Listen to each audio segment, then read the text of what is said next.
It's lovely to see so many people here, so thanks ever so much for coming, and welcome to tonight's chat with friends and long-term residents of Peasmore, Gill and Jenny.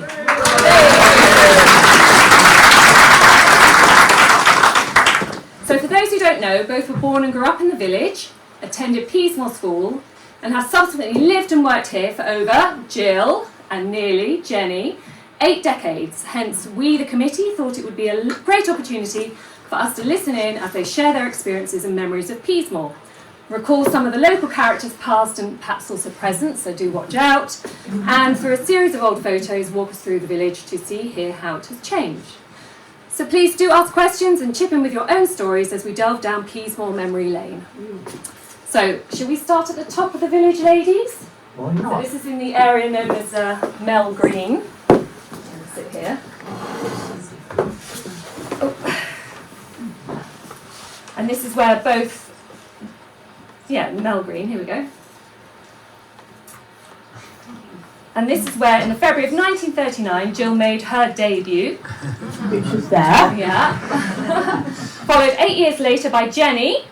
Which was there. Yeah. Both were born in what was then known as just Mel Green cottages.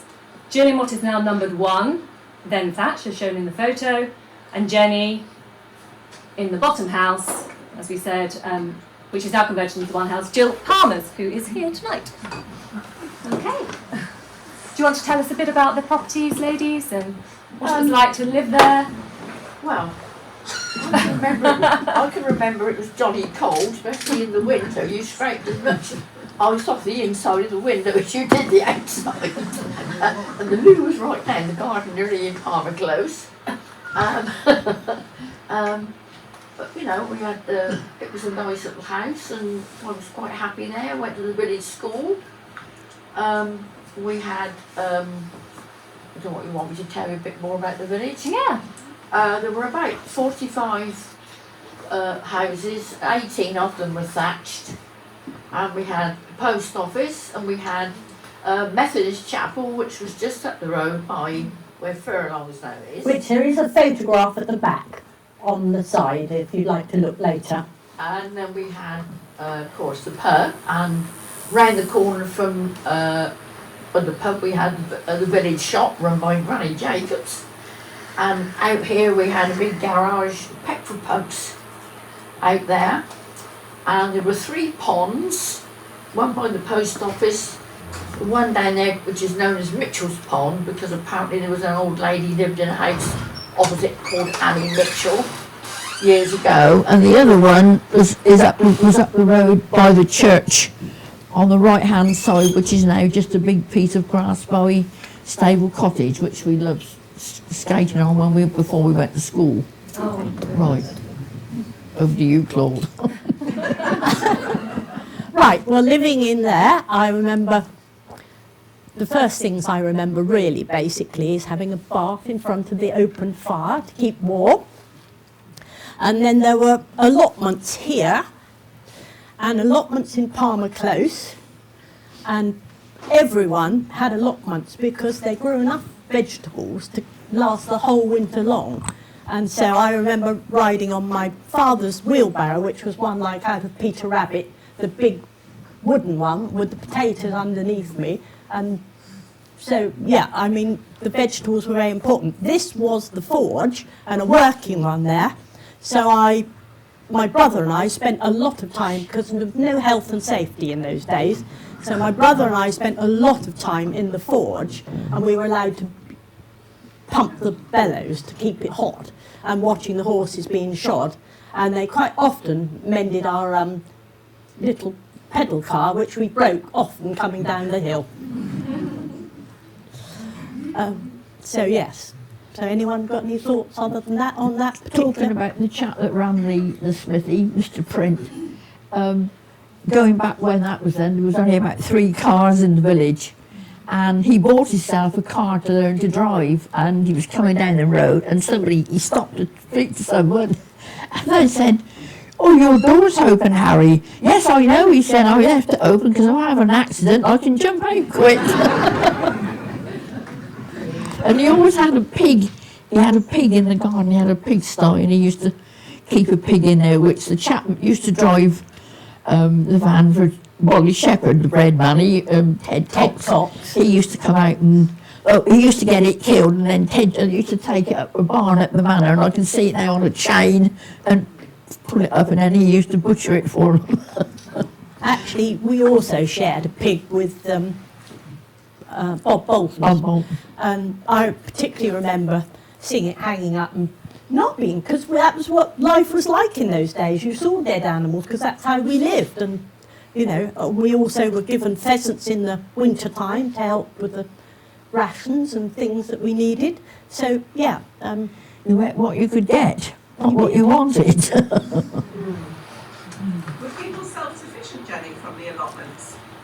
Well, more or less they were, yes, because they grew, well, there was no supermarkets and things to buy veg and things then, so practically everybody in the village had, you know, some people had 2 allotments, because at Palmer Close they were really long, they sort of stretched from where the footpath goes across, right the way down to sort of the end houses in Palmer Close, and they were huge allotments, so that everybody grew, you know, practically every vegetable that there was, you know, well, you had to, because you couldn't get them in the shops, really, not like you can nowadays, you know. And then in where Bolton Row is now, there were also allotments in Hat Close.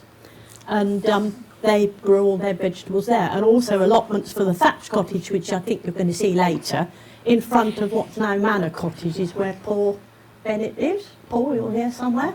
So yeah, there were allotments everywhere, and that was terribly important to keep it all going. But again, we were very, very lucky with the Brown family and the Palmer family, who actually looked after us extremely well.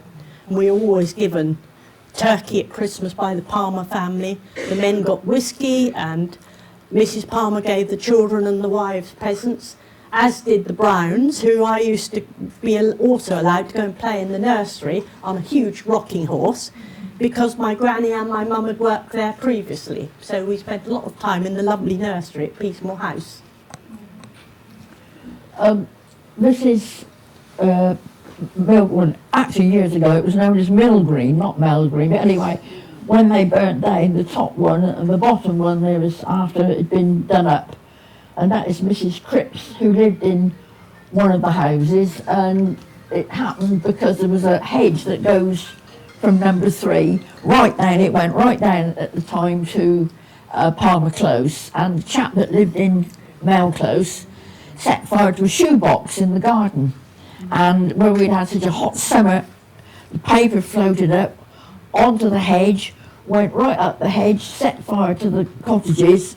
The 3 elderly people in there didn't know it was on fire, but luckily Jenny's dad and my brother-in-law that was Doug Barrett and their brother-in-law George Smith happened to be in the field.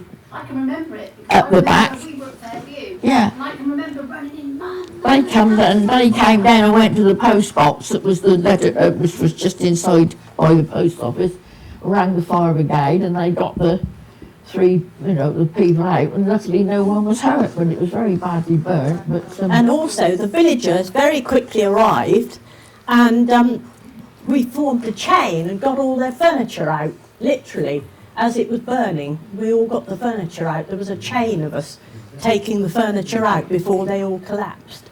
And the men also had to go and get a tractor and ploughs to plough the field, which also all the way up Field Road had caught alight and would have taken all the crops. But Stephen's dad and my dad and various other people on the farm, they ploughed the field quickly to stop the fire spreading any further. So yes, that was pretty dramatic, I must say. and that was what they looked like when they were finished. Luckily they weren't thatched again, so. So that was 1978. Was your grandma living in one of their houses? Yes. At that time, Jenny? Yeah, in the further, in your house, Helen. Yeah. And Mrs. Cripps, they lived in where I live now, because I lived in, we moved from up there up to Manor Farm Cottages, and then we went to Fairview, and then the Colonel had the bungalow built for my parents when they retired, and we moved into that. But Mrs. Cripps and Jenny's granny were widows of men that had worked on the farm, and the middle house was Wally Roger, who lived there with his sister, and he used to look after the corn barn at the farm, and he did all the thatching on the houses that wanted doing and anything like that. So, but they were all lucky that they all got somewhere to live while the houses were being done. Mrs. Cripps came to her brother Jimmy Bolton, who used to live next door in the bungalow, and Jenny's granny went to Cheveley to one of her sisters, one of her daughters rather, and Wally and his sister. Luckily, there was a house empty along Bolton Row, and Mr. Stephen Brown very kindly let them move into that. So they were all sort of housed, sort of more or less the same day. So there was, they were very lucky.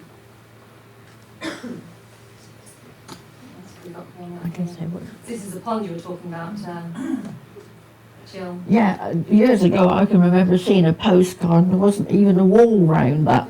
No, there wasn't. That's the pond just out here, and there was no wall round it when my father was a boy. So the walls are relatively new. So Peasmore Church Room is where we are now, isn't it?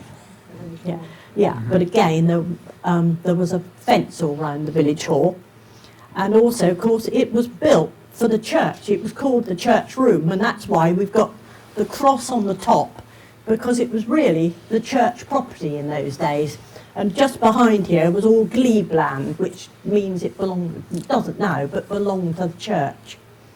So, in a way, we're very lucky to the church before, or we wouldn't have the village hall now. And it was built by a lot of the villagers and donations all the time. Even the poorest people were putting in a shilling a week or that sort of thing, as well as the more people who could. But interesting, people from away, like Mary Cameron's father, the Mounts over at Wasing, various people also gave money to help build the village hall. So yes, we're lucky to have it. And what's the property up in the top picture? Well, That's not. That one up there. that must be the bar, though it's not clear enough to see. But the bar then, where the Pinckneys live now, was a stable, and the last cart horse was very sad for my brother and I, and Jill, I'm sure she remembers.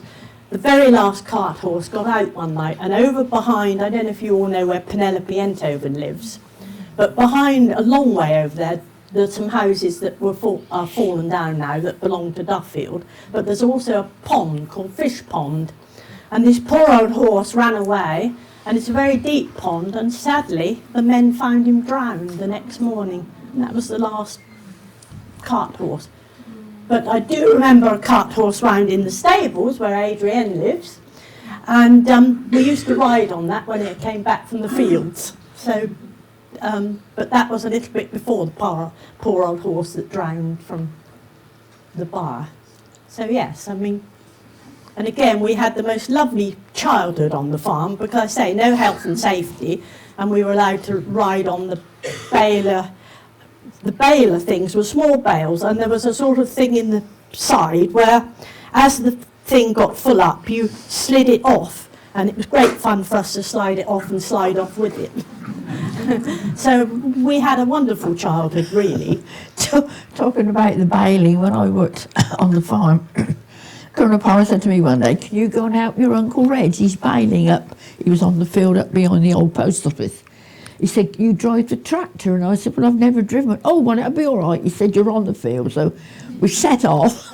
Well, we were all right for a little while. He kept piling them up and pushing the thing in and pushing them off. Anyway, we had to stop for some reason. So he said, "Right." So I started off, and it wouldn't seem to go, and I took my foot off the clutch, and it's all and I'm gaining going up. I looked round, and there was my uncle on the floor, way behind. He'd fell off. I'd shot him off. Pardon? Was he being dragged along? No, I was letting the clutch out of the tractor, you see, and I kept letting my foot up and up, because I'd never, and it suddenly lurched like that quick, because he was on the back, and he shot off, and I didn't know. I'm gaining going up the field thinking I'm doing a great job here, and look round, and he was right back there in the bend of the field. Oh dear. But anyway, we're alive. Yeah. What's the next?